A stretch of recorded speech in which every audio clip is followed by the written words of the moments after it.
Hello and welcome to my channel. This is Sewy, where I talk about sewing, knitting, textiles and life. And this is the first of a series of 3 videos to celebrate reaching 2,000 subscribers. I'm so excited. So 2,000 subscribers, it's brilliant.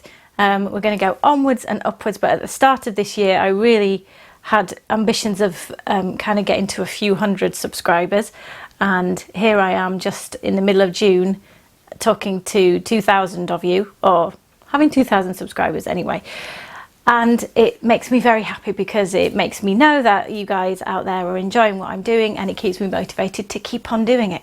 So I have 3 videos to celebrate it, and there will be the customary giveaway.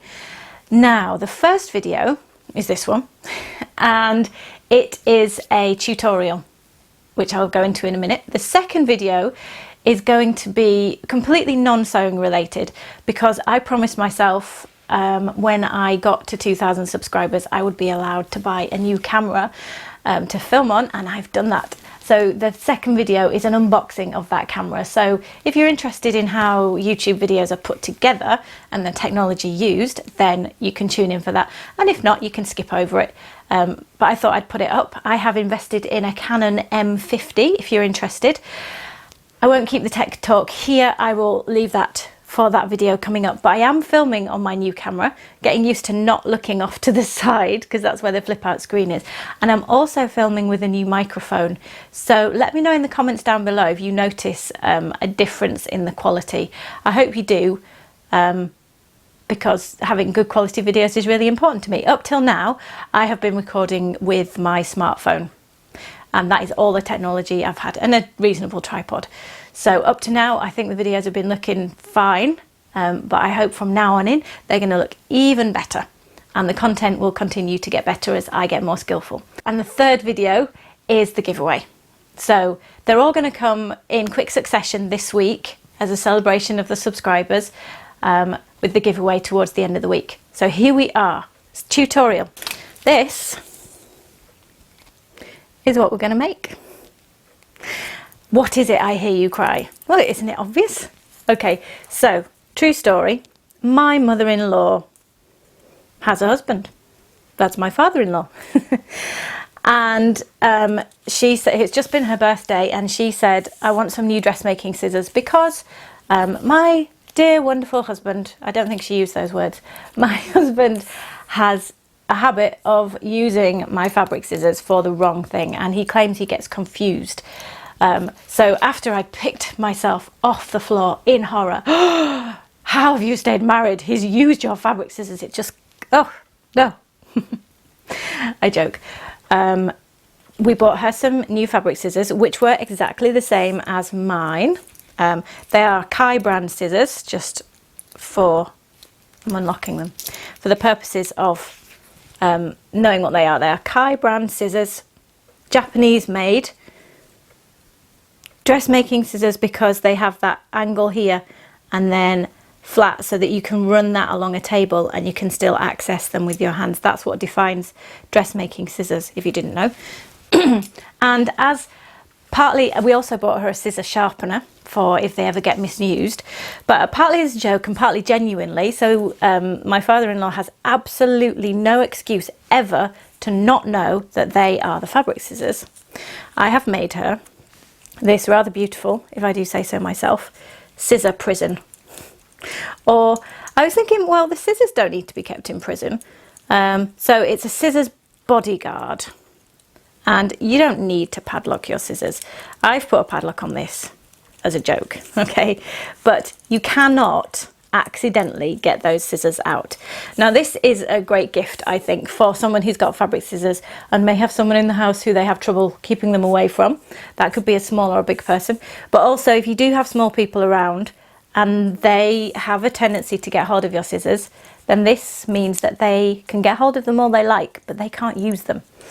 And it was a super simple make.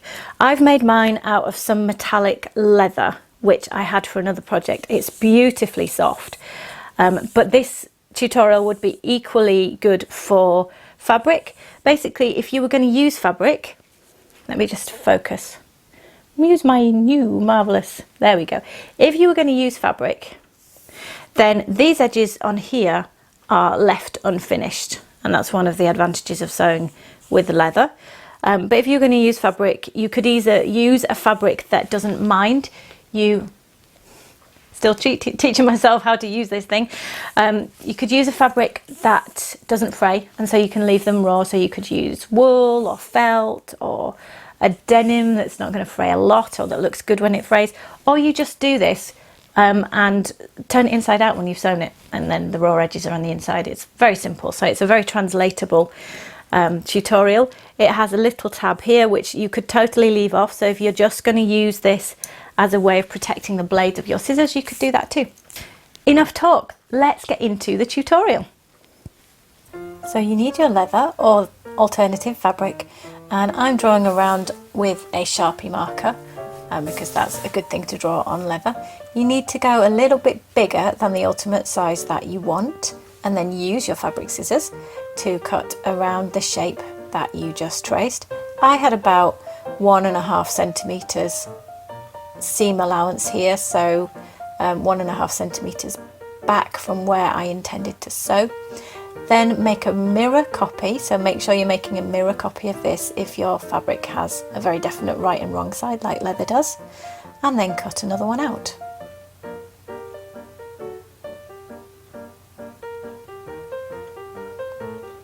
After you have cut them out, just hold them together and you should see that they are the right size and they are a mirror copy. Then you cannot pin through leather because it will leave a permanent hole. So what you need is some clips, and you will also need some leather needles. To be honest, if this is the only leather project you're ever going to do, then you'll get away with a sharp new needle on soft leather. Clip together and then sew. Sewing on leather is just the same as sewing normal fabric. Test a little bit and then go ahead and sew normally, and then trim around and test that it works. So if you're just using this to protect the blade of your scissors, then that's as far as you need to go. But if you want to put the protective padlock on it or just a tie, then you need a thin strip of leather. Mine was just over 5 inches long, and then I tested that that was going to be long enough to go from being sewn just to the side of the little pouch all the way through the handle of the scissors and out to the other side. I used a couple of D-rings which I had in my stash, quite probably took off an old bag or something. The strip needs to be thin enough that the D-ring can fit the strip through it, so make it the right width. Trimmed it down, and then I put the leather through the D-ring. And then I was just experimenting with exactly where it needed to go on the pouch. So my intention was I was going to sew right across the line of stitching I'd already made. And here I'm trying out the length and also making sure that the other D-ring fits on. So you put that through, and then you're going to need to get a clip and clip that in place rather than pinning it. If you're using fabrics, then you'd use pins. Before you go to the machine again, that's what it looks like. And then when you've been to your machine, it will look like that. So you just sew the 2 D-rings by sewing a small line of stitching across, and you sew the strap onto this side of the pouch. And there you are. It's all done. Simple as pie.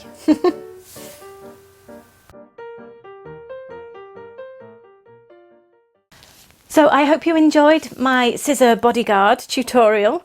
A word on where to get leather from. I bought this in person in London, and you tend to have to buy a skin with leather, but also because of the nature of what you make with the leather, it's quite easy to pick up offcuts from places like eBay, and they're really reasonable.